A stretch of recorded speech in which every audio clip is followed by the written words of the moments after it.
పరిశుద్ధ గ్రంథములో నుండి మొదటి పేతురు రాసిన పత్రిక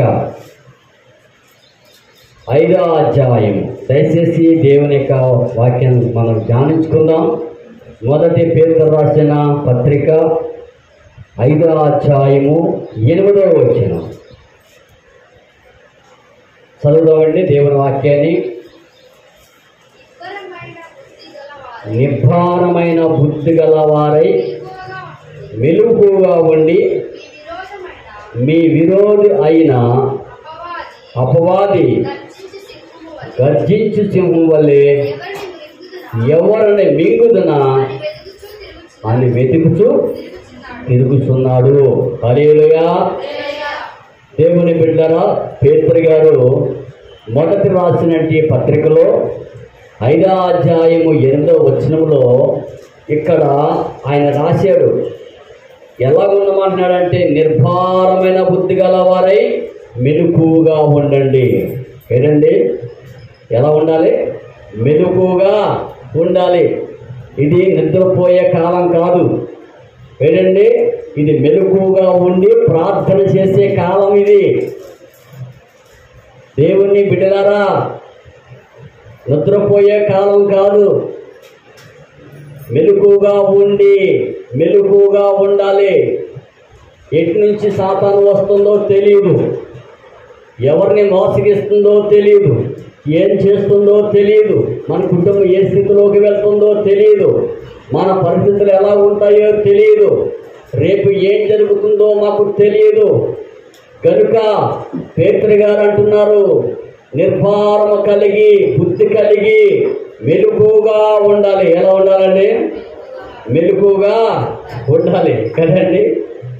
లోకంలో అన్ని విషయాల్లో మెలకువ ఉంటుంది మనిషికి, కానీ దేవుడి దగ్గరికి వచ్చేటప్పటికి మనిషికి మెలకువ అనేది లేదు కదండి. ఎందుకు అలాగంటున్నాడు ఆయన? మీరు మెలకువగా ఉండనని ఎందుకు అంటున్నాడంటే, అపవాది అనేవాడు తిరుగుతున్నాడు. ఇలాగా దేశంలో కాదు, ప్రపంచమంతా సంచరిస్తున్నాడు. అపవాది తిరుగుతున్నాడు.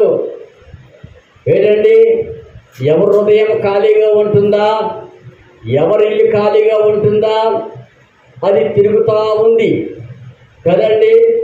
మన హృదయం ఖాళీగా ఉన్నా వాడు మన హృదయంలోకి వచ్చి కూర్చుంటాడు. మన హృదయం మన ఇంట్లో ఖాళీగా ఉన్నా, ప్రార్థన లేకుండా ఉన్నా ఆ ఇంట్లోకి వచ్చి కూర్చుంటాడు అపవాది అనేవాడు. అందుకే పేతురు గారు ఏమంటున్నారంటే, మీరు ఇదిగో నిర్భారం బుద్ధి కలిగి మెలకు కలిగి ఉండండి. ఉందా? మెలకు ఉందా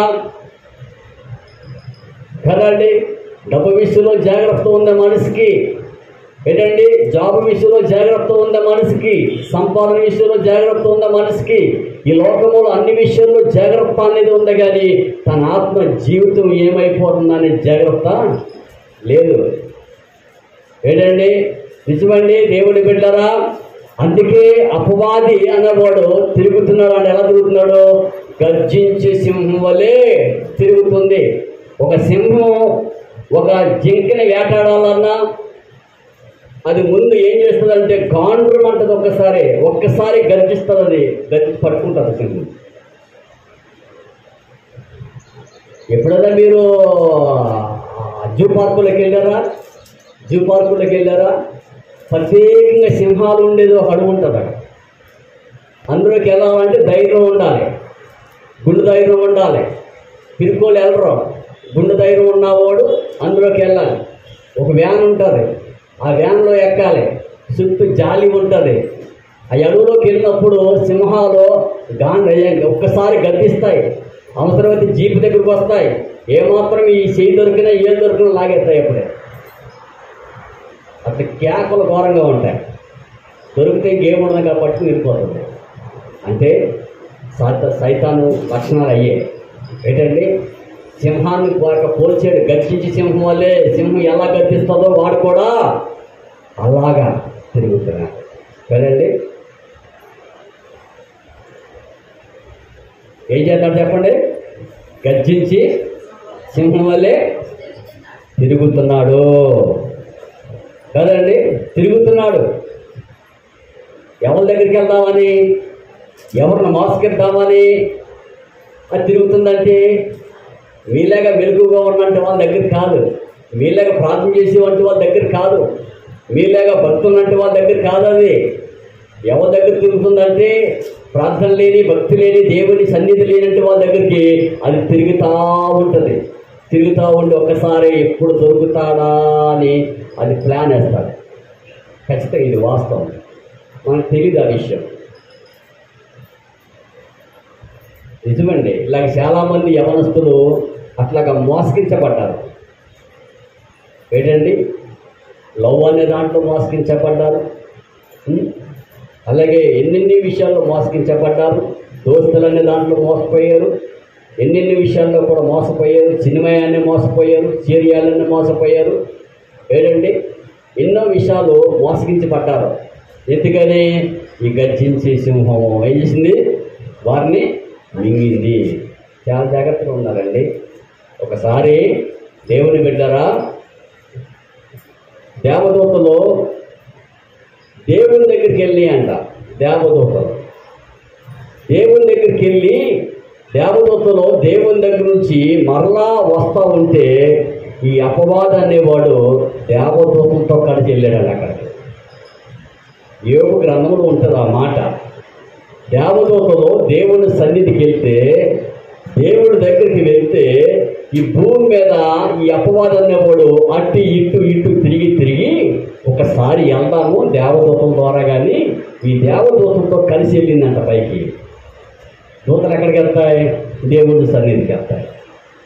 ఈ సైతాను, ఈ అపవాది అనేవాడు భూమి మీద అటు ఇటు తిరుగుతూ ఏంటంటే వాటితో పాటు వెళ్ళింది యోబు గ్రంథంలో. వెళ్తే అక్కడ దేవుడు దేవదూతలతో మాట్లాడుతున్నప్పుడు ఈ అపవాదిని చూశాడంట. అపవాది నువ్వు ఎక్కడి నుంచి వచ్చేవని అడిగాడంట దేవుడు. అప్పుడు అపవాది అంది, నేను భూమి మీద అటు ఇటు తిరుగుతున్నాను అని. దాని పని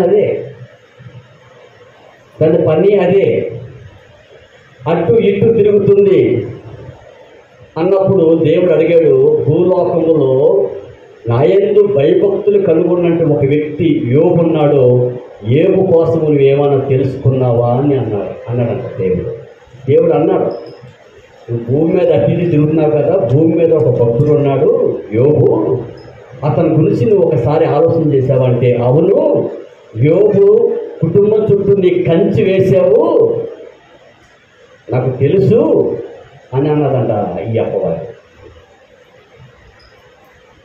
అప్పుడు అపవాది దేవుడితో మాట్లాడుతుంది, యోబుని నీ మీద ప్రేమ లేకుండా, నీ మీద భక్తి లేకుండా, నీ మీద విశ్వాసం లేకుండా నేను దూరపరుస్తాను, యోబు చుట్టూ ఉన్న కంచి తీసివేసే అన్నాడంట.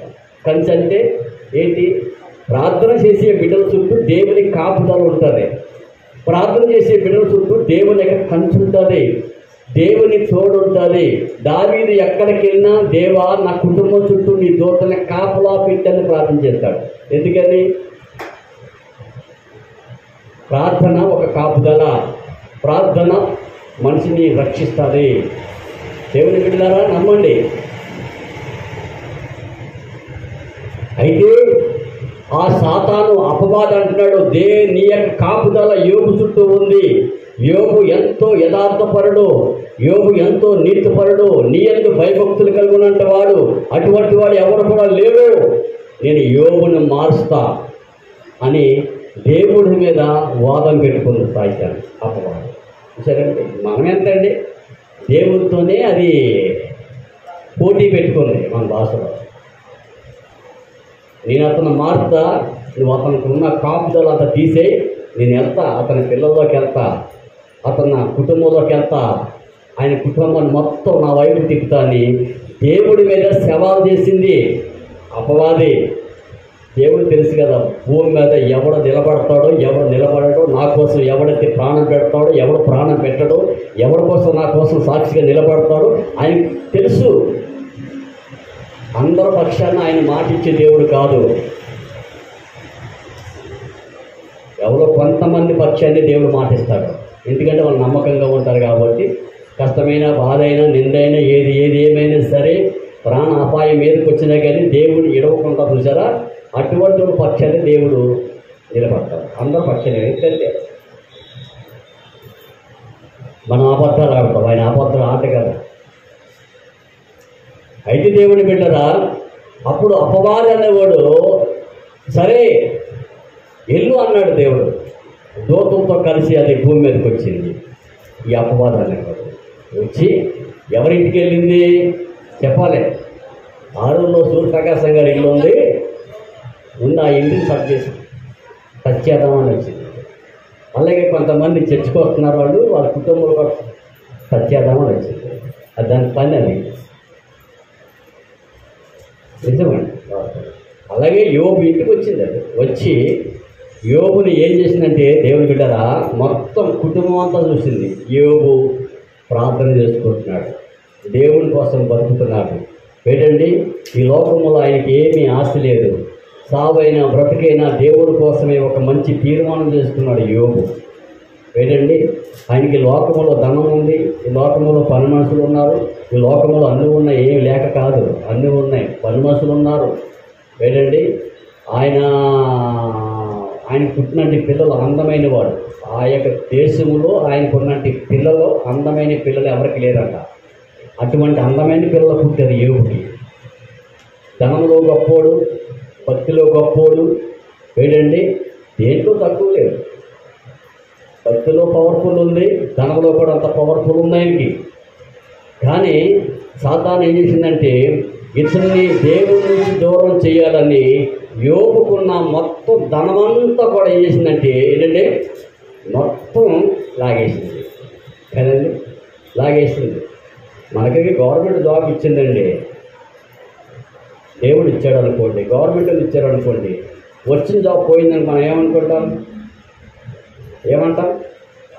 దేవుడు జాబ్ ఇచ్చాడు కానీ మరలా దేవుడు తీసుకునేవాడు కాదు, అపవాదే నిన్ను శోధించడం కోసం అపవాదే తీసుకున్నాడు. దేవుడు ఇచ్చేవాడు కానీ ఎప్పుడు తీసుకునేవాడు కాదు. ఇది గుర్తుపెట్టుకోండి. అపవాదం అనేవాడే తీసుకునేవాడు, అపవాదం అనేవాడే బలి తీసుకునేవాడు, అపవాదం అనేవాడే మనం మోసగించేవాడు. కానీ దేవుడు అలా చేయడు, ఇస్తాడు మనకి ఏం కావాలి. ఆయనకి ఇవ్వటమే తెలుసు. దేవుని బిడ్డరా, మరి అపవాది అని యోబు కుటుంబం దగ్గరికి వచ్చేటప్పటికి యోబు మొట్టమొదటిగా యోబుని ఏం చేసింది? ఆయన ప్రాణ స్నేహితులైన స్నేహితుల్లోకి మార్పు వచ్చేసింది. యోబు మీద ప్రేమ లేకుండా పోయింది. ఆయన ప్రాణ స్నేహితులు యోబుకు 3 స్నేహితులు ఉన్నారా? యోబు ఎంత అంటే అంటారు, కానీ యోబు మీదకి వాళ్ళకి ప్రేమ లేకుండా పోయింది. ఇది ఎవరు మార్చారు? సాతాను మార్చేసింది. గత మాత్రమే కాదు, ఆయన అక్క చెల్లులు బంధుమిత్రులు కూడా అందరూ కూడా విడిచిపెట్టేశారు. ఇంకా అంత మాత్రమే కాదు, ఆయనకి మరి మంచి 100కి 100 పాలు పంట పండేది, మంచి పంట వేడండి, ఆస్తి పెరిగిపోయేది. అన్నీ కూడా ఎక్కడికి వెళ్ళినా చూసారండి, సముద్రం అంతా తిరిగినా ముళ్ళపరిగా పడతాడు చూసారా. ఎంత కష్టపడ్డా కానీ ఆ మంచిది రాలేదు. మొత్తం మొత్తం నాశనం అయిపోయింది. ఏంటండి ఆస్తి నాశనం అయిపోయింది, మంచి ప్రాణ స్నేహితులు దూరం అయిపోయారు, అక్క చెల్లు బంధువులు అందరూ దూరం అయిపోయారు. ఏంటండి అంత మాత్రమే కాదు, ఇంకా ఆయన భార్య ఆయన పిల్లలు బతుకున్నారు. అపవాది దేవుడి దగ్గర అంత కదా, యోబుని నా వైపు తిప్పుతాను. మనంటలు కాదు, మనంటలు ఈజీగా మారిపోతారు. 1 లక్ష రూపాయలు చూపిస్తే, 1 కోటి రూపాయలు చూపిస్తే అదే నిజం వాస్తవం. డబ్బు మారుతుంది మనిషిని. దేవుని బిడ్డరా, మరి ఆ యొక్క యోబుని ఏం చేసిందంటే డబ్బు మొత్తం అంత కాచేసింది అపవాది. యోబు ఒకప్పుడు తిన్నాం కదా, ఇంత ఆస్తి ఉంది, ఏంటంటే అన్నీ తిన్నాము, ఇప్పుడు లేకపోతే ఏమైంది అనుకున్నాడు. దేవుడు చూపించాడు అంతే. ఆయన ఒకప్పుడు మంచి మటన్ తిన్నాం, ఒకప్పుడు మంచి బిర్యానీ తిన్నాం, మంచి అన్ని సమృద్ధిగా తిన్నాము, ఇప్పుడు ఎంత పోతే ఏమైంది, ఒక పూట లేకపోతే ఏమైంది, ఒకప్పుడు మంచిగా ఉన్నాం, ఇప్పుడు బాధ వచ్చిందని దేవుడిని ఎలాగంటావు అనుకున్నాడు యోబు. దేవానికి స్తోత్రం అన్నాడు. అంతే. దేవుని బిడ్డరా, మరి ఆ పరిస్థితిలో మరి భార్య పిల్లలు బతుకున్నారు. యోబు తీర్మానం మారలేదు. యోబుకి దేవుడి మీద ఉన్నంటే భక్తి ఏమో మారలేదు. మరి యోబుకు ఉన్నట్టు దేవుడి మీద ఉన్న యథార్థత మారలేదు. ఏంటండి మరి ఇంకా ఏం చేసిందంటే స్నేహితుడిని తిరగబాటు చేశాను, ఆస్తిని మొత్తం దూరం చేశాను, యోబుకి దేవుడి మీద ఏం కోపం రాలేదా అని ఆలోచన చేస్తుంది అప్పవాడు. సరే, కడుపులు పుట్టిన బిడ్డలంటే చాలా ప్రేమ కాదండి. తల్లిదండ్రులకి ఏంటంటే ఏం కోల్పోయినా కానీ, బిడ్డలు కోల్పోతే పేగు తీసుకున్న తల్లి అయినా కానీ తండ్రి అయినా కానీ కట్టుకోలేడు. ఆస్తులు ఏం లేకపోయినా పర్లేదు, నా పిల్లలే ఆస్తి అనుకుని బతికేవాడు తల్లిదండ్రులు. అటువంటి సమయంలో అపవాది అనేవాడు ఇప్పుడు పిల్లల మీదే కన్నేశాడు. ఎవరి మీద? అది లోకంలో ఏమి లేకపోయినా పర్లేదు, ఎంత అడుక్కునేదైనా సరే ఒక పిల్లడు పుడితే చాలు వాడు చూసుకుని అడుక్కుని బతికేస్తాడు. భవనాల్లో బతకాలి, గుడిసెల్లో బతకాలి, ఎక్కడో మంచిగా బతకాలని కాదు. ఒక అడుక్కునేదైనా సరే పిల్లల్ని కానీ బస్ స్టాండ్లో పెట్టుకుని ఊరంతా అడుగు తెచ్చుకుని పిల్లల్ని ముద్దులు పెట్టుకుని పెంచుకుంటారు. ఆ పిల్లోడు ఎంతో ఖరాబుగా ఉంటాడు, ఎంతో బట్టలు చెరిగిపోతాయి, గలీజ్గా ఉంటాడు, అయినా కానీ ఆ తల్లి ముద్దులు పెట్టుకుంటాడు. అంటే అంత పిల్లలంటే అంత గొప్ప. యోబుకి ఆ పిల్లల్ని ఏం చేసిందంటే దేవుని బిడ్డరా ఇప్పుడు పిల్లల మీదకి వచ్చింది. పిల్లలకు కూడా మార్పు వచ్చేసింది. ఏమొచ్చేసింది కదండి? మనం అనుకుంటాం, అయ్యో నా పిల్లలు నా మాట వింటారని అనుకుంటాం. మనం అది చాలా తప్పు. అది ఎక్కడో జరుగుతుంది అన్న సంగతి మనం గుర్తించాలి దేవుని దగ్గర. ఈరోజు నా పిల్లలు నాకు దూరం అయిపోయారు, ఈరోజు నా పిల్లలు నన్ను కొడుతున్నారు, ఈరోజు నా పిల్లలు నన్ను బాధ పెడుతున్నారు అనుకుంటాం చాలామంది. కదండి? కాదు. నీ మీద ఉన్న కక్షతో, నీ మీద ఉన్న పగతో సాతానుగాడు నీ పిల్లలకున్న వీక్నెస్ని చూసి వాడు వెంబడిస్తున్నాడు. మనం అనుకుంటాం ఇంత ప్రార్థన చేస్తున్నాం, ఇంత దేవుని సన్నిధికి చెప్తున్నాం, ఇంతగా చేస్తున్నాం, ఏంటి అనుకుంటాం మనం. కాదు కదండి? నిజమండి. దేవుని బిడ్డరా మరి భక్తి అంటే అది ఏదైనా తేలికేంటి కాదు కదండి. మాట్లాడండి, ఎంతో పెద్ద పెద్ద మేధావులు, గొప్ప గొప్ప ఏంటండి పెద్ద పెద్ద చదివి పెద్ద పెద్ద మేధావులు ఎంతోమంది గ్రంథం దగ్గరకు చదివారు. దీన్ని పాటిద్దాం, దీంతో మన జీవితం గడుపుదాం అనుకున్నారు, కానీ వాళ్ళ వల్ల సాధ్యం కాలేదు. దీన్ని పాటిస్తే లోకంలో ఉన్నాయన్నీ కూడా నాది కాదని వదిలేయాలి. అలా వదిలేస్తేనే దీన్ని పట్టుకోవాలి.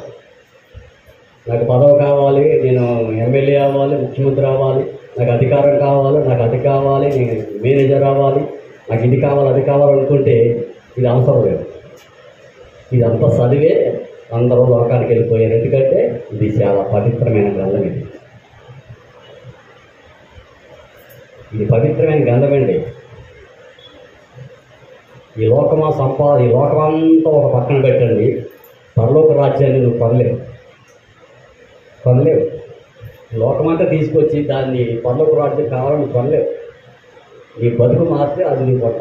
ప్రైజ్ ది లార్డ్, హల్లెలూయా. చూసుకోండి వాస్తవం కదండి. బతుకు మాత్రమే పరలోక రాజ్యం నీ స్వతంత్రం. లోకం ప్రపంచం అంతా పట్టుకొచ్చి ఇక్కడ పెట్టు రాజ్యం కావాలని దొరకదు. చెప్తున్నారు అప్పుడు దేవుని రాజ్యాన్ని స్వతంత్రించుకుంటాం.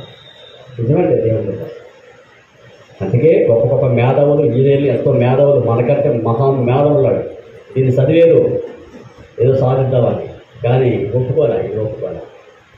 సీఎం ముఖ్యమంత్రి అయిన వైఎస్ఆర్ కూడా ఆయన ముఖ్యమంత్రి కాక మునిపే బైబిల్ పట్టుకుని తోటలోకి వెళ్ళి దేవరాత్రులు ఎప్పుడు బైబిల్ చదువుతూ ఉండేవాడు ఆయన. మరి ఆ చదువునంటే కూడా సేవ చేసిగా కాలేదు. దీనివల్ల మనకు కాదనుకున్నాడంటే పోటీ కాళ్ళకి వెళ్ళిపోయాడు. మాట్లాడాలండి. యోబు ఎంతో గొప్ప ధనవంతుడు, ధనికుడు, ఇంతవాడై ఉండి కూడా అతని భక్తి నిమిత్తం పరీక్ష వచ్చింది. దేని నిమిత్తం కదా? నా భక్తి ఎంత ఉందా అని అది పరీక్షిస్తుంది. నీ విశ్వాసం ఎంత ఉందా, మీ విశ్వాసం ఎంత ఉందా అది పరీక్షిస్తుంది. ఈ పరీక్షలో ఓడిపోతామా గెలుస్తామా అనేది అది మందే ఏదండి. నిలబడి ఉంటాం గొప్ప కాదు, ఇలా పడిపోకుండా ఉంటాం గొప్ప. ప్రజల సేవకుడుగా నేను సేవ చేస్తున్నాను, వాక్యం చెప్తున్నాను అని చెప్పుకుంటాం కాదు. నా జీవితంలో మరలా ఈ లోకంలో పడిపోకుండా ఉండేది గొప్ప. ప్రజల రక్షణ పొంది గొప్ప కాదు, రక్షణ పొంది పడిపోకుండా అంత గొప్ప. ప్రజల నిజమండి. కనుక యోబుని పడగొట్టాలని ఎన్నో రకాలుగా తన ఆస్తి మీద పడ్డది. ఆస్తిని మొత్తం తీసేస్తుంది. బంధువులు స్నేహితులు అందరినీ కూడా దూరం చేసేస్తుంది కదా. ఒకసారి ఇంతమంది మన దేవుడిని నమ్ముకున్నాం. ఒకసారి నీ భర్త నీకు దూరం అయిపోతాడు, ఒకసారి నీ పిల్లలు నీకు దూరం అయిపోతారు, ఒకసారి నీ బంధువులు నేను చెప్తా ఉంటారు, ఒకసారి నీ కులమే నేను వెలివేస్తూ ఉంటుంది. ఆ చర్చికి వెళ్ళావు కాబట్టి మాతో ఉండొద్దు అంటారు. ఇవి ఎక్కడైనా ఫంక్షన్లోకి వెళ్తే మీరు మీతో పాటు తింటారు. ఒకవేళ నువ్వు ఏదైనా కార్యక్రమం పెట్టుకుంటే అది మాకు సపరేట్గా ఉండమని చెప్తారు. ఇది అపవాద తంత్రాలు అయ్యి. మీరు అందరూ క్రైస్తవులు దేవుడిని నమ్ముకున్నారు, మీ ఇంటికి వస్తున్నాం భోజనానికి, కానీ మాకు సపరేట్గా పెట్టండి. దానికి పవిత్రమా? అపవాది పవిత్రమైందా కదండి? అది ఫస్ట్ నుంచి కూడా ఈ అపవాది అనేవాడు యోబుని అలా శోధిస్తోటి యోబు ఆస్తిపోయినా బాధపడలేదు, దేవుడు సూచించాడు. స్నేహితులు అంత ప్రాణ స్నేహితులైనా సరే విడిచిపెట్టేసినా బాధపడలేదు, దేవుడు సూచించాడు. కళాకారుడికి ఇప్పుడు కుటుంబం మీద పడ్డది. కుటుంబం ఎక్కడ దెబ్బతింటది చెప్పండి?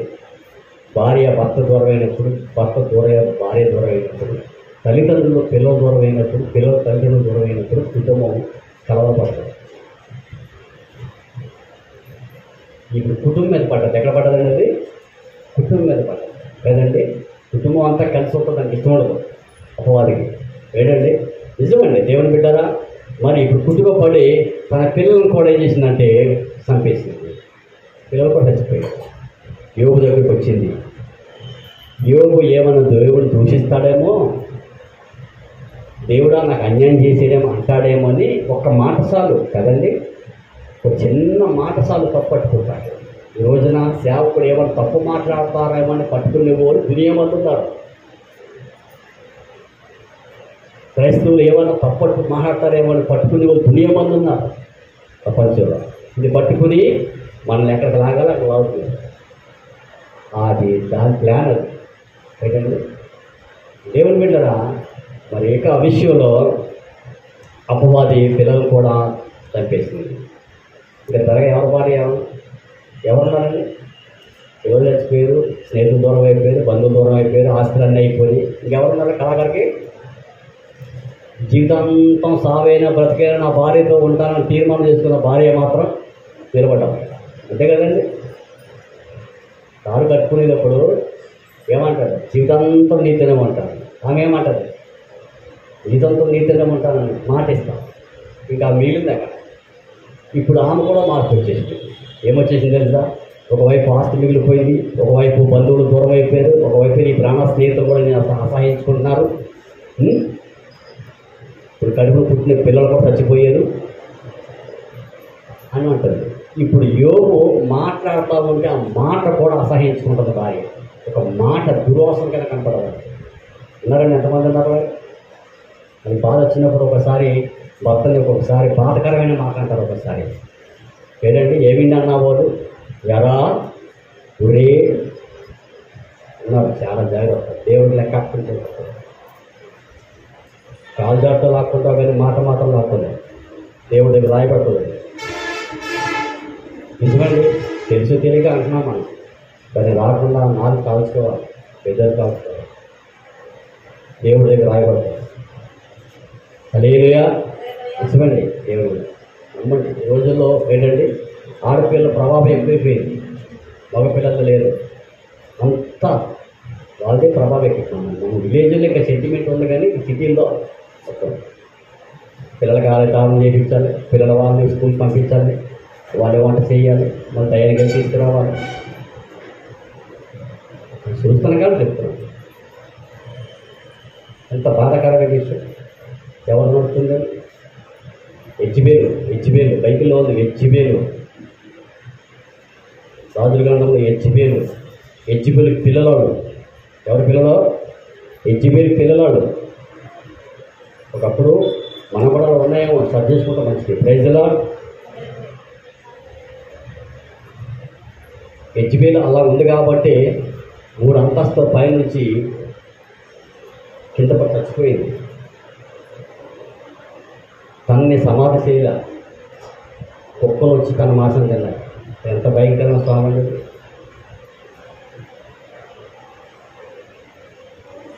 కదండి. నిజం వాస్తవం. నమ్మండి అమ్మా, ఏమీ లేదు లోకంలో, మంచిగా బతకాలి. ప్రైజ్ ది లార్డ్, హల్లెలూయా. ఒకప్పుడు కూడా మనం అందరం కూడా ఏంటంటే నల్లాల కూడా దెబ్బలాడినట్టు వాళ్ళు, ఎవరి మీద దెబ్బలాడినట్టు వాళ్ళు, ఎవరి మీద ఫైటింగ్ చేసినట్టు వాళ్ళు, ఎన్నో రకాలుగా నోరు పారేసుకున్నట్టు వాళ్ళు. మనమేమో మంచోళ్ళు అంటారు. ఇప్పుడు దేవుడు నమ్ముకున్నావు కాబట్టి మంచిగా బతుకుతున్నాం చాలు. అలాగే ఇంకా మంచిగా బతకాలి. యోబు భార్య మార్పు వచ్చేసింది. యోబు ఏంటంటే మాట్లాడుతూ ఉంటే అతని మాట కూడా అసహ్యంగా వచ్చేసింది తనకి. యోబుని చచ్చిపోమంటుంది. ఏంటండి పెళ్లి చేసుకున్నప్పుడు జీవితాంతం ఉంటానన్నా అన్నా నీవు చచ్చిపోమంటావా అంటే ఒకసారి భార్యగా కష్టం వచ్చినప్పుడు అదే మాట్లాడతారు. ఒకసారి చచ్చిపో అంటారు, ఒకసారి భర్త కూడా ఒకసారి అంటే చచ్చిపో, దరిద్రం వదిలిపోతాడు. తప్పు. నీ భార్యకి ఎంత హక్కు ఉందో నీకు కూడా అంత హక్కు ఉంది. ఇద్దరికి హక్కు సమానంగానే ఉంది. హల్లెలూయా. దేవుని బిడ్డలారా, అటువంటి స్థితిలో యోబుని అసహించుకుంటూ యోబుని తిట్టుకుంటూ ఉంటే యోబు మనలాగా ఆవేశం పడేవాడు కాదు, మనలాగా కోప్పడేవాడు కాదు, ఏదో తీసుకుని కొట్టేవాడు కాదు. యోబు ఆయన దగ్గర దేవుని యొక్క భక్తి ఆయన దగ్గర ఉంది. దేవుని చూసి భయపడేవాడు. ఏంటండి అటువంటి అసహాయమైన మాటలు, అటువంటి నీచంగా అంటూ ఉంటే, తిడతా ఉంటే యోబు ఏంటంటే ఎంత గుంటోడికైనా ఎంత గుంటోడికైనా రోషం ఉంది. రోషం లేకపోతాడు. అడుక్కుని వాడు కూడా రోషం ఉంది. నువ్వు ముద్ద అయిపోతే ఇంకోటి ఎత్తాడంటాడు. రోషం లేనివాడు ఎవరు లేడు. రోషం ఉంది. దేవుడి దగ్గరికి వచ్చాక రోషం చంపుకోవాలి. ప్రైజ్ ది లార్డ్, హల్లెలూయా. ఆయనకి అన్ని మాటలన్నా కోపం రాలేదు. నేను దేవుని బిడ్డరా ఏమంటున్నాడంటే ఎవరో మూర్ఖురాలు మాట్లాడుతున్నావు అన్నాడు. కానీ ఆమెను కూడా అన్నాడు, నువ్వు చచ్చిపో, దేవుడు ఎక్కడున్నాడు అంటే ఇచ్చాడంటే యెజ్బేల్ దాంట్లో దిగింది. దానిలాగా ప్రవర్తించే వాళ్ళందరూ ఆడపిల్లలు ఎంతో కొత్త దాని టచ్ ఉంటుంది. మనం కాదు, మన దేవుడు వాటిని మిమ్మల్ని కాదు. ఒకసారి మనల్ని కూడా ఒకసారి టార్గెట్ పెట్టుకుంటారు. ఒకసారి నన్ను కూడా పెట్టుకుంటారు. ఒకసారి నేనైనా నన్ను కూడా పెట్టుకుంటాను కదా. పిల్లల మీద ఒకసారి కోపం అవుతుంటాను. అరే మంచిది కాదు. దేవుని బిడ్డలు గమనించండి. ఏంటండి అటువంటి స్థితిలో యోబు ఏంటండి అమ్మా, ఒకప్పుడు నువ్వు నీ పిల్లలు నేను అంత సుఖంగా బతికాను కదా, అప్పుడు బాధ అనిపించలేదా నీకు? అప్పుడు సమృద్ధిగా 3 పూటలు తిన్నామే, ఏసీలో ఉన్నామే, అన్నీ ఉన్నాయి, చేతి మనుషులు ఉన్నారే, అన్ని బంగ్లాలు ఉన్నాయి, అన్నీ ఉన్నాయి కదా. మన లైఫ్ ఎలా ఉంది, మన బ్రతికి ఎలా ఉంది? అప్పుడు అనలేదే మనం సామాని, అప్పుడు అనలేదే నువ్వు దేవుడిని అప్పుడు దూషించలేదే, ఇది నీ నాయం అంటున్నాడే. Praise the lord. అప్పుడు సుఖం ఇచ్చాము, అనుభవించాము, ఇప్పుడు బాధ అనిపిస్తే ఏమో తప్పేమో అండి. ఏమా కష్టం వెనకాల బాధ ఉంటుంది, బాధ వెనకాల కష్టము ఉంటుంది. మానవుడు 2 భరించాలి. 2 భరించిన వాడు మానవుడు. ఏంటి కష్టం ఉంటుంది, కష్టం ఉంటుందా? సుఖం ఉంటుంది, సుఖం వెనకాల కష్టం ఉంటుంది. అన్నీ తట్టుకొని పాపం లేని దేవుడి వైపు చూడు. నీకోసం ఆయన ప్రాణం పెట్టాడు. ఆయన ఏ పాపం చేయలేదు.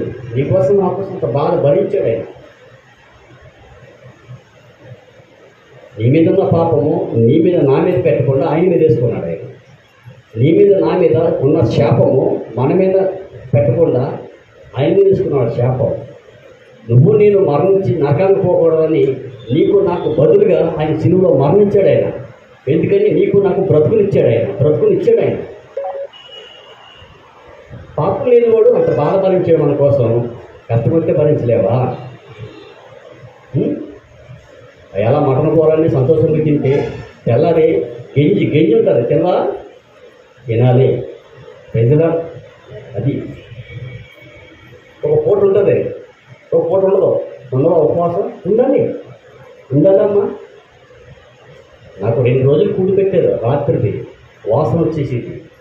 ఒక దగ్గర పని చేస్తూ ఉంటే 2 రోజులు ఆ గింజలు వేసి ఇచ్చారు అమ్మ. 2 రోజులు నిల్వ ఉంచి తర్వాత నాకు 2వ రోజు 3వ రోజు తెల్లారి నా టిఫిన్లోనూ ఆ చచ్చిపోయిన అన్నం ఆ గింజ వేసి పెట్టారు. తిన్నాను. ఎందుకంటే నాకు అదే దిక్కు, నాకు అదే దిక్కు, అదే నాకు పెద్ద బిర్యానీ, అదే నాకు పెద్ద మటన్, అదే నాకు పెద్ద అమృతము. ఇప్పుడు పిల్లలకి గంజి అంటే దిక్కు. ఇప్పుడు పిల్లలకే అమ్మ గంజి ఎలా ఉంటుందమ్మా, ఎలా ఉంటుంది డాడీ గంజి అంటే ఒకసారి మన వాళ్ళకి ఆ గంజి కూడా వేసి పెట్టాలన్న, పెట్టాలన్న మంచిది, వాళ్ళ లైఫ్ బాగుంటుంది. పెట్టాలి, గంజి పెట్టాలి, ఒకసారి ఉపవాసం పెట్టాలి, ఒకసారి కష్టాలు చెప్పాలి. ఏంటండి సంవత్సరానికి 2 డ్రెస్సులు పెట్టాలి పట్ల. ఏంటండి పుస్తకాలు లేకపోతే డబ్బులు లేనప్పుడు పక్కోలి పాత పుస్తకాలు ఉంటాయి తెచ్చుకుని చదివించాలి. అవన్నీ మన జీవితం చాలా మేలండి. అది బాబు మరి జ్యోతి పాత పుస్తకాలు కొనుక్కుని డిగ్రీ చదివింది తెలుసా? ఏమనుకున్నారా? చెప్పాము, మేము అబద్ధం చెప్పాం. ఇది వచ్చాక అసలు నాదికి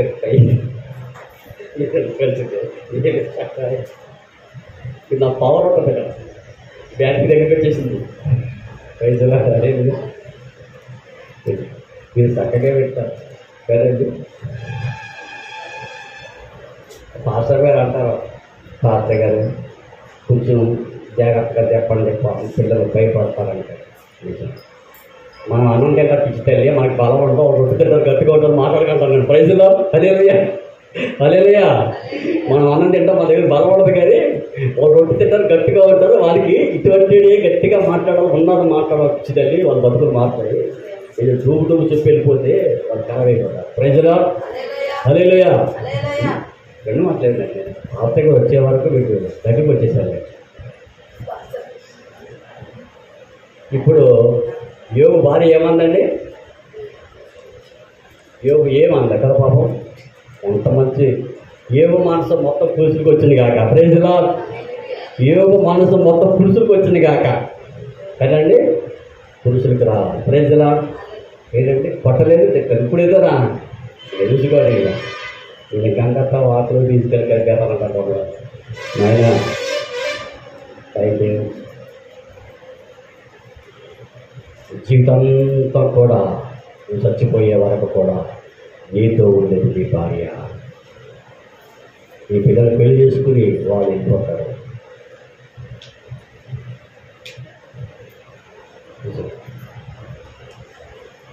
వాడు ఎంత బలహీనైనా సరే నేను ఆనందపరిచేవాడు, సంతోషపెట్టేవాడు, నీ బాధలు నీ కష్టాలను పంచుకునేవాడు.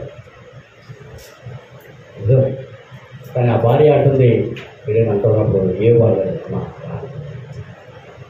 ఈ కుటుంబానికి మొత్తం ఎవరు నడుపుతున్నారు కథ? అపవాది నడుపుతున్నారు. జాగ్రత్తగా కాదండి. ఈ రోజుల్లో సంతి పిల్లల్లో కూడా వాడు ఒకసారి పనిచేస్తూ ఉంటాడు, యవనస్తుల్లో కూడా ఒకసారి పనిచేస్తూ ఉంటాడు, ఒకసారి భార్యల్లో కూడా ఒకసారి పనిచేస్తూ ఉంటాడు, ఒకసారి వారి భర్తల్లో కూడా ఒకసారి పనిచేస్తూ ఉంటాడు కదండి. ఇది ఒకసారి మనం ఏం చేయాలంటే వెంటనే మా ఇంటికాడ పెద్ద గొడవ అవుతుంది, బాగా గమనించండి. మా ఇంటికాడ మా అమ్మ, మా నాన్న, మా తమ్ముడు రెచ్చిపోతున్నారు. నేను అప్పుడు దేవుడిని నమ్ముకున్నాను. చుట్టుపక్కల అందరూ వచ్చేసి మా దడు బొక్కలంలో చూస్తున్నారు. మా దడు ఉందండి. దడి తెలుసు కదా మీకు? దడి మాకు మేము ఏం చెప్తామా, మాకు అదే. ఎందుకంటే నేను బాగా పొలాల్లో పనిచేసేవాడిని, కొబ్బరి ఫ్రీగా పట్టుకొచ్చేసేవాడిని. చుట్టూ ప్రారిగోళ్ళ కట్టేసి మంచి కట్టేసేవాడు. ఆ తమ్ముడు మా అమ్మ నాన్నలు రక్షణ పొందదు కాబట్టి భయంకరంగా దెబ్బలాడుకుంటా ఉంటే ఇది అపవాదం చేస్తున్నా పంతరం ఇది అనుకున్నాను. అందరూ పక్కపక్కల అందరూ వచ్చి ఆ గొడవ ఎలా జరుగుతుందా, కొడుకు నాన్న కొడుతున్నాడా, అలాగే ఆ భర్త తన భార్యను కొడుతున్నాడా, ఇలా చూస్తూ ఉన్నారు. ఇంకా రెచ్చిపోతున్నారు. ఏం చేస్తున్నారు? ఇంకా వీళ్ళు చూసారు మీరు దెబ్బలాడుకు చూసారు ఎక్కడన్నా? మీరు దెబ్బలాడుకుంటే భలే వస్తారు వీళ్ళు చూసేపోతే మీకు బీపీ పెరిగిపోతుంది. ఇంకా మీకు బీపీ పెరిగిపోతుంది. ఎందుకు అది ఏంటో అర్థం కాదు. కొన్ని ఏమైనా వచ్చి అని అంటారు. వీళ్ళంతా చూస్తారు, కొంతమంది చిత్రంగా చూస్తారు. వీళ్ళు చూసి వాళ్ళు ఇంకా బీపీ పెంచుకుని ఆ తల భార్యను పాల్గొట్టేయటము, లేకపోతే కొడుకు తండ్రిని కొట్టేయటం జరుగుతూ ఉంటుంది. సార్ చచ్చిపోయారు అలా కూడా. ఇది ఎవరు చేసే పని? అపవాది చేసే పని. నేను అప్పుడు యవనస్తుడు కాబట్టి దేవుడు నమ్ముకున్నాను కాబట్టి వెంటనే ప్రార్థన చేస్తున్నాను. అది ఫైటింగ్ జరుగుతుంది, అందరూ దళ్ళు చుట్టూ చూస్తున్నారు. నేను నిజంగా మాకు వరంలో మోకరించే గది కింద ప్రార్థన ఉంటే నిజంగా ప్రార్థన గొడవ ఎవరు కూడా దేవుడు సాతాను చేస్తాడో ప్రార్థన చేసి ప్రజల కనిపించారు అప్పుడు కనుక. అందుకే కుటుంబాల్లో సమస్యల్లో పడుకొని ఇరుకులో పడుకొని కనుక ప్రార్థన చేయడం చాలా అవసరమైంది. హల్లెలూయా. కనుక చూడండి, అది అపవాది అనేవాడు ఎలా ఉంటాడంటే చూడండి, ఒక మాట జ్ఞాపకం చేసుకుందాం. ఏహెచ్కేల్ గ్రంథము 28, ఏహెచ్కేల్ గ్రంథము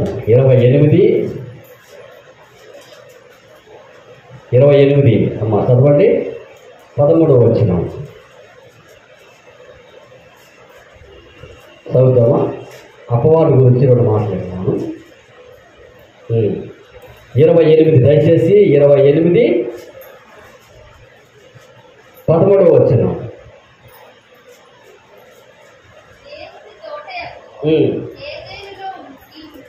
నీవు చూడండి ఇక్కడండి, దేవుని తోటకు ఏదోనిలో నీవు ఉంటివి, మాణిక్యము, గోమేధికము, సూర్యకాంతమని, రక్తవర్ణపు రాయి,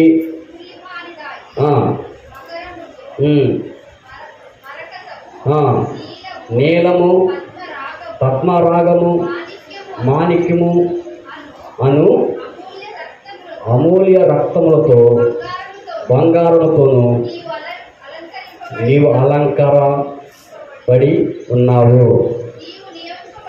నీవు నియమింపబడిన దినమున పిల్లల గోవులు వాయించేవారు నీకు సిద్ధమయ్యేది. ఇది అర్థమవుతుందండి అమ్మా. సాతాను ఎక్కడుంది? ఏదోను తోటలో ఉంది. ఏదోను తోటలో ఎవరున్నారు? ఆదాము హవ్వ ఉన్నారు. ఏదోను తోట అంటే ఏంటి? దేవుని సన్నిధి అనుకోండి. దీనికి ఎంత అలంకారం ఉంది తెలుసండి? సాతానికి చాలా అలంకారం. మీరు ఎప్పుడైనా సినిమా యాక్టర్లు చూసారా? వాళ్ళ అలంకారం చూసారా? పెద్ద పెద్ద సీరియల్లో చూసారా? మీరు అంత అలంకరించుకుంటారు. కొంతమంది మీరు చూసారా? రాణి చూసారా? మీరు ఎంత అలంకరించుకుంటారు. బాగా కొంతమంది కేజీలు బంగారం వేసుకుంటారు. వేడండి ఎవరో కేరళ దేశం అంట, దుబాయ్లో ఉన్నాడు. వాడు బాత్రూమ్కి వెళ్ళేది కూడా బంగారమేనంట. వాడు కారే కాదు, ఇల్లే కాదు, ఇంత బంగారం. అంటే ఇవన్నీ ఎవరికి చూసినా దేవుని బిడ్డలకు కాదండి. ఈ సాతాని ఇవన్నీ రత్నాలతో ఉన్నాయి, పద్మారాశి, నీలము, చూడండి ఈ బంగారము, ఇవన్నీ కూడా ఎవరికి సంబంధించి అనుకుంటారు? సాతాను. అంటే మీరు పెట్టుకోండి, నేను కాదంటారు. మీరు పెట్టుకోండి, వద్దంటారా? నేను పెట్టుకోండి. కానీ మీ హృదయము పరిశుద్ధమైన అలంకారము ఉండాలి. పరిశుద్ధమైన అలంకారం మీ హృదయంగా ఉంటే, పరిశుద్ధంగా ఉంటే, నీతిగా ఉంటే, మంచిగా దేవునికి ఇష్టంగా ఉంటే, మీరు చేసే అలంకారము మిమ్మల్ని ఏమీ చేయదు. ఉండాలి. ఈ హృదయం పరిశుద్ధంగా లేకుండా, హృదయం యథార్థంగా లేకుండా, హృదయం దేవునికి ఇష్టంగా లేకోకుండా, ఇదిగో ఈ లోకంలో ఉన్నాయన్నీ అలంకరించుకుంటే మన హృదయము మొత్తం పాడైపోతుంది కదండి. కొంతమంది ఏం చేస్తారంటే ఏంటండి బంగారం లాగాలు పెట్టుకుంటూ చర్చిలోకి వచ్చి జడలు అల్లుకుంటూ చూసారంటే. ఒకసారి మన చర్చిలో ఒక ఆమె ఎవరో కానీ అనకూడదు, జడ వేస్తుంది. ఒక ఆమె బైబిల్లో ఉంది, పేతురు రాసిన పత్రికలో జడలు అల్లుకోవటం కానీ, ఎక్కువగా బంగారం వేసుకుంటాం కానీ, బాగా అలంకారం వేసుకుంటాం కానీ, బూతులకు రంగులేపం కానీ, ఇవన్నీ కూడా అది చాలా ప్రమాదకరమైనది. నిజం, వాస్తవం ఏంటండి. ఇప్పుడు అంతా పిల్లలు ఏం చేస్తున్నారంటే సినిమా యాక్టర్ ఏ డ్రెస్ అయితే ఆ డ్రెస్, సినిమా యాక్టర్ ఏ రంగు అయితే ఆ రంగు, ఆ యాత్రలు ఎలా తయారవుతారు అలా తయారవు, వాళ్ళు ఏ బట్ట అయితే ఆ బట్ట, వాళ్ళు ఏం చేస్తే అది ఇప్పుడు చేస్తున్నాం కదా. ఉందా లేదండి? ఉందా లేదండి? వాళ్ళు ఏంటంటే వాళ్ళు బతుకుదేరు కోసం డబ్బు సంపాదించుకొని కోట్లు వేలు కోట్లు సంపాదించుకొని వాళ్ళ సుఖం కోసం వాళ్ళ పిల్లల కోసం వాళ్ళు వేసే యాసాలు అయ్యి మిమ్మల్ని పరిశుద్ధంగా ఉండమని కాదు. అది మిమ్మల్ని పరిశుద్ధంగా ఉండమనేది దేవుని యొక్క వాక్యం. ప్రజలా నిజం వాస్తవం కానీ నేనే వేసాను. ఈ తలక రింగి తిప్పివ్వండి, ఇలా రింగి ఇలా మొత్తం లాగేసాను అవుతుందా. అంటే వయసులో ఉన్నాను కాబట్టి ఆ రింగిల్ తిప్పివ్వండి, ఇలా రింగిల్ తిప్పాను. అదో చోటు పగిలిపోయిన అర్థం ఒకటి ఉండేది నాకు. ఆ పగిలిపోయి అర్థం కలిగి పరిచయం తీసుకునేవాడు. మరి ఎందుకు అన్న నాశనం అన్నాడే దేవుడు. మొత్తం ఏంటండి తెలంగాణకు వచ్చేటప్పుడు మొత్తం దెబ్బకి ఎగిరిపోయింది. నీటి పడక లేకపోతే మనుషులు దెబ్బతలుగా ఏం దెబ్బతలుగా మొత్తానికి అసలు దేవుడికి ఇష్టం లేదో దేవుడు తీసేయడము మొత్తానికి ఏంటండి. నా తలలో దువ్వలు దూరేది కాదు ఏంటండి. మా అమ్మ కొట్టేసేవారు ఏ తప్పలేదుగా ఏంటండి. నా తలలో ఉన్న పేరు కానీ ఈరులు కానీ ఎవరికొండవు. అంత ఘోరంగా వాడి అంత పిచ్చి మనిషిని ఇష్టమండి వాస్తవంగా. అటువంటి పిచ్చివాడిని ఈ రోజున నిలబెట్టాడు.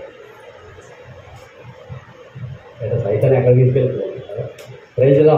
ఇప్పుడు దీనికి ఎటువంటి అలంకారం ఉంది ఏంటండి. ఏదోన్న తోటలో దేవుని మందిరంలోకి ఎటువంటి అలంకారం ధరించుకుందంటే రత్నాలతో వజ్రాలతో బంగారంతో మంచితో ధరించుకొని ఆదాముని అవ్వను కూడా ఏం చేసింది. అదే అర్థం. అంతే కదండి అమ్మా. నిజమే. అందాన్ని చూసి మోసపోయేవాడు అంతమంది లేరు కదండి. దాన్నే చూస్తారు మనుషులు. ప్రైజ్లా. నీకు అందసందమున్నా, నీకు మేడ మిత్రులున్నా, నీకు అందసందమున్నా, నీకు మేడ మిత్రులున్నా, నీకు అందసందమున్నా, నీకు మేడ మిత్రులున్నా, నీకు అందసందమున్నా, నీకు మేడ మిత్రులున్నా, కనబోయే కాలం ఒక రోజు ఉన్నదని మరవకు.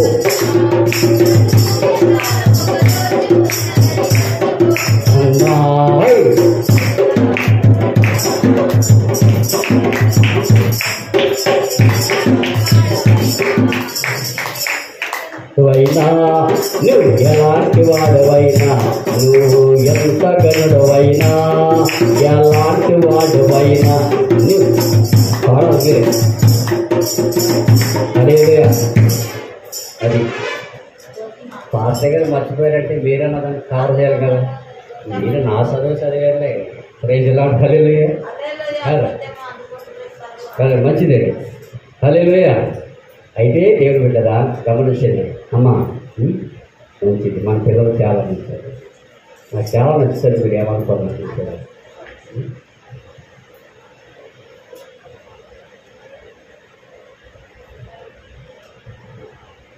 ఊరికేదాన్ని. హల్లెలూయా. వినండి. అయితే దేవుని బిడ్డరా మనం జ్ఞాపకం చేసుకుంటాం. రోమిలు రాసిన పత్రిక 5వ అధ్యాయం 13వ వచనం. 5:13 చదువు వచ్చారండి. ఒక్క వచనం 5:13లో ఎలా అనగా ధర్మశాస్త్రం వచ్చిన కనుక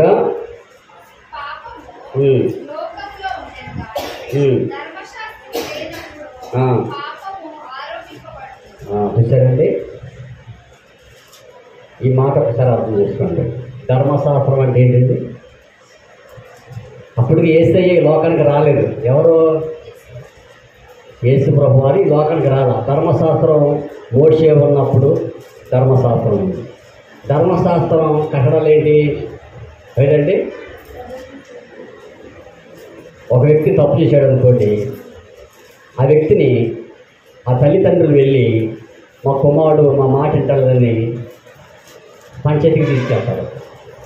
ఆ పంచాయతీలో తీర్పు తీరుతారు. ఎవరా తల్లిదండ్రులు మాట్లాడతారు అని వాడిని శిక్షించి కొడతారు. ధర్మశాస్త్రం ఏంటండి? అప్పటికి యేసుప్రభు రాలా. ధర్మశాస్త్రం ఉండగనుక పాపం ఉంది. అప్పుడు ఏంటంటే కంటుకు కన్ను, కాళ్ళకు కన్ను, చేయికి చెల్లు, వీటి ఇలాగా శిక్షించేవాడు. ఏంటండి ఆ కాలంలో ధర్మశాస్త్రం ఉంది కాబట్టి ఏంటండి ఒక స్త్రీని రాళ్ళు ఇచ్చుకుని కొట్టుకుంటూ ఊరి నుంచి బయటకు కొట్టారు. పాపం ఉంది కాబట్టి. ఇప్పుడు దేవుడు బిడ్డరా, వాక్యం ఏం చెప్తుందంటే మీరు బాగా గమనించండి. ఇప్పుడు యేసయ్య వచ్చేసాడు. మనందరూ పాపంలో ఆయన మీద వేసుకున్నాడు. ఎవరి మీద? ఇప్పుడు మన ఆయన కోరుకునేది ఏంటి? పరిశుద్ధంగా, నీతిగా, యథార్థంగా ఉంటాం ఆయన కోరుకుంటున్నాడు. అంతే. ఇవ్వ నేను పోయవలసిన అవసరం లేదు. ప్రతి ఒక్కడికి స్వతంత్రం ఉంది. దేని బట్టి స్వతంత్రం వచ్చింది? మన దేశానికి ఆగస్టు 15 వస్తుంది. గాంధీ తాతను బట్టి స్వతంత్రం మనకి వచ్చింది. మరి పరలోక రాజ్యానికి వెళ్ళాలంటే ఏ స్వతంత్రం మనకు వచ్చింది? ఏసే రక్షణ ఇచ్చాడు మనకి కదా. అంతే కదండి. మనకి పరలోక రాజ్యానికి చేరాలంటే ఏసయ్య మనకి గొప్ప రక్షణ ఇచ్చాడు. ఎందుకంటే మన మీద ఉన్న పాపం తీసేసాడు. ఏంటంటే మన మీద ఉన్న దోషం తీసేసాడు. మన మీద ఉన్న మరం తీసేసి ఆయన శిలువలో ఆయన ప్రాణం పెట్టాడు. ఇప్పుడు మనకి పరలోక రాజ్యం మనకి స్వతంత్రం ఉంది. కాదని మనం ఎలా ఉండాలి? పరిశుద్ధంగా, నీతిగా, యథార్థంగా జీవించాలి. ప్రైజ్ ది లార్డ్ కదండి. అందుకే దేవుడి బిడ్డరా నేను ముగిస్తున్నాను. ఒక ఆయన వచ్చాడు, ధర్మశాస్త్ర ఉపదేశకుడు. యోహాను సువార్త 3:4 ఉంటుంది. నికోదేము ఆయన పేరు. ఏం పేరండి? నికోదేము ఆయన పేరు. ఏం పేరండి? రెండు మాట్లాడి ప్రార్థన చేసుకుందాం. ఏం పేరైంది? నికోదేము. రాత్రి వేళ ప్రభు దగ్గరికి వచ్చాడు. ఎవరికి? ప్రభు దగ్గరికి వచ్చాడు. ఆయన ధర్మశాస్త్రం ఉపదేశకుడు. ధర్మశాస్త్రం బాగా ఎరిగినట్టు వాడు, దాంట్లో బాగా తిరిగినట్టు వ్యక్తి, దాన్ని అంటే బాగా ఇష్టపడే వ్యక్తి అయినా ఏంటండి, దాన్ని బాగా పాటించేవాడు ఆయన. కానీ ఆయన యేసుప్రభు దగ్గరికి వచ్చాడు. యేసుప్రభు దగ్గరకు వచ్చి, అయ్యా నువ్వు దేవుడు కుమారుడు అని, దేవుడు నీకు తోడై ఉంటేనే కానీ ఈ క్రియలు నువ్వు చేస్తున్నావు అని అంటున్నాడు. యేసుప్రభు ఆ మాటకి ఏమన్నా తెలుసా? ఒకడు కొత్తగా జన్మించాలన్నాడు. ఒకడు నీటి మూలంగా ఆత్మగా జన్మిస్తే నా రాజ్యము చూస్తాడని ప్రవచించాడు. అతనికి తెలియలా. ఇదేంటి? నాకు ధర్మశాస్త్రం వద్ద తెలుసు. అవును, ధర్మశాస్త్రం తెలుసు. ధర్మశాస్త్రం ఉన్నప్పుడే పాపం ఉంది. కానీ యేసుప్రభు ఏమన్నాడు? ఒకడు కొత్తగా నీటి మూలంగా ఆత్మ మూలంగా జన్మిస్తేనే కానీ నా రాజ్యము చూడలేదని ప్రభు చెప్పాడు. అప్పుడు ఆయన అనుకుంటున్నాడు, 80 సంవత్సరాలు వచ్చినాయి. ఎన్ని సంవత్సరాలు? 80 సంవత్సరాలు. ముసలోడు అయిపోయాడు.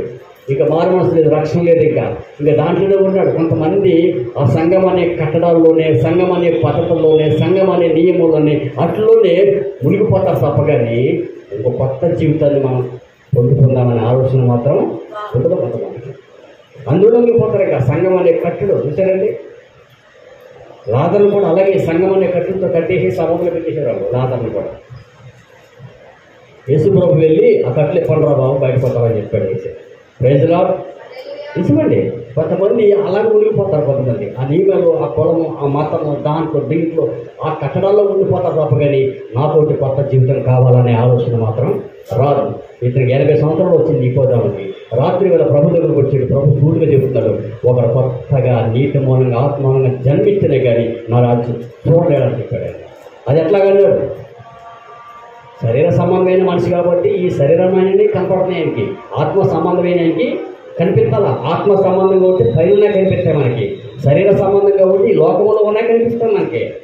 ఈ లోకంలోనే కనిపిస్తాయి. ఆత్మసారమైన వారికి ఆత్మ మీదే మనసు పెట్టుకుంటాడు. శరీర సారమైన వ్యక్తి శరీరం మీదే మనసు పెట్టుకుంటాడు. శరీర సారమైన వ్యక్తి లోకం అంతానే ఉంటుంది. ఆత్మసారమైన మనిషి పైన కనిపిస్తాయి కన్నీని. ఆత్మసారంగానే ఉంటాయి మాటలు. కానీ నికోదేము శరీర సారమైన వ్యక్తి కాబట్టి ఎలాగా దేవుని రాజ్యం చూడాలంటే ఎలా అంటే, నేను తల్లి గర్భంలో పుట్టి 80 సంవత్సరాలు వచ్చినాయి, మరలా జన్మించాలంటే ఆయన శరీర ప్రకారంగా మాట్లాడుతున్నాడు. యేసుప్రభు చెప్పే మాటలు కొంతమందికి అర్థం కావండి. యేసుప్రభు ఏ చెప్పినా పరలోక సంబంధమైన మాటలు చెప్తాడు. ఈ శరీర సంబంధాలకి అర్థం కాదు. అందుకే కొన్ని మాటలు యేసుప్రభు చెప్తాడు. ఇంకో చెట్టు ఎలా ఉంటుంది, ఈ చెట్టు కాయలు ఎలా ఉంటాయి, ఈ చెట్టు పండు ఎలా ఉంటుంది అని కొన్ని ఉపమానాలు చెప్తాడని అర్థం అవ్వాలని. కొంతమందికి అర్థం కావు. శరీర సారమైన వాళ్ళకి ఆత్మసారమైన మాటలు చెప్తే అర్థం కావు. అది మారితే అర్థమవుతుంది. ప్రైజ్లో మారితే అర్థమవుతుంది. ఇతన నేను తల్లి గర్భములు ఎలా జన్మించాలి అంటున్నాడు. అది కాదు, ప్రతి వ్యక్తి తల్లి గర్భములో ఉన్నప్పుడే పాపి. ప్రతి వ్యక్తి తల్లి గర్భంలో జన్మించినప్పుడే పాపి. ఆ పాపి మరలా కొత్త జీవితం పొందాలి. మరొక జన్మం కావాలంటే నీటి మూలంగా ఆత్మ మూలంగా జన్మించాలి. అందుకే మీ బాప్టిజం ఇచ్చేది ఊరు పని పాట లేకాదు. ముసలి కూడా చల్లీళ్ళు ముంచేద్దాం. ఎందుకని చల్లీలు అవసరం కాదు, ముందు ఆవిడ బాప్టిజం అవసరం. అక్కడ హల్లెలూయా వాక్య ప్రకారం ఇస్తాం. ఎందుకని ఏదో మిమ్మల్ని ముంచేస్తే అమెరికా నుంచి కలెక్షన్ వచ్చేస్తుంది, మిమ్మల్ని ముంచేస్తే ఎక్కడి నుంచి మాకు గిఫ్ట్ వచ్చేస్తుంది. పిచ్చి మాట అయ్యేది. అది కాదు, మిమ్మల్ని ముంచితే దేవుని రాజ్యం మీకు హక్కుంటారు. నిజంగా ఇప్పుడు ఈ మాటలు చెప్తూ ఉంటే ధర్మశాస్త్రం ఉన్న వ్యక్తి నికోదేముకి అర్థం కాదు. అయ్యా, నువ్వు తల్లి గర్భంలో నువ్వు ఉన్నప్పుడే పాపివు, నువ్వు తల్లి గర్భంలో జన్మించిన వ్యక్తివి, మరలా నా ద్వారాగా నువ్వు ఆత్మ మూలంగా నీటి మూలంగా జన్మిస్తే నా రాజ్యము చూస్తావని ప్రభు తేటగా చెప్పాడు అన్నమాట. ఈరోజు భూమి మీద ఉన్న ప్రతి వ్యక్తి కూడా, ఆదమ అవ్వ సంతానంలో వచ్చిన ప్రతి ఒక్కరు కూడా దేవుని రాజ్యం స్వతంత్రించుకోవాలంటే ప్రతి ఒక్కరు కూడా కొత్త జన్మం కావాలి, కొత్త మార్పు కావాలి, నూతన సృష్టి అవ్వాలి. అప్పుడు వాళ్ళు దేవుని లెక్కలో పడతారు. ప్రైజ్లో అందరూ లేచి నిలబడతారు. దేవుడు కొద్ది మాకు దీవించింది కాక అందరు కూడా నిలబడతాం. హల్లెలూయా. అపవాది గురించి మనం ఎన్నో మాట్లాడినాం.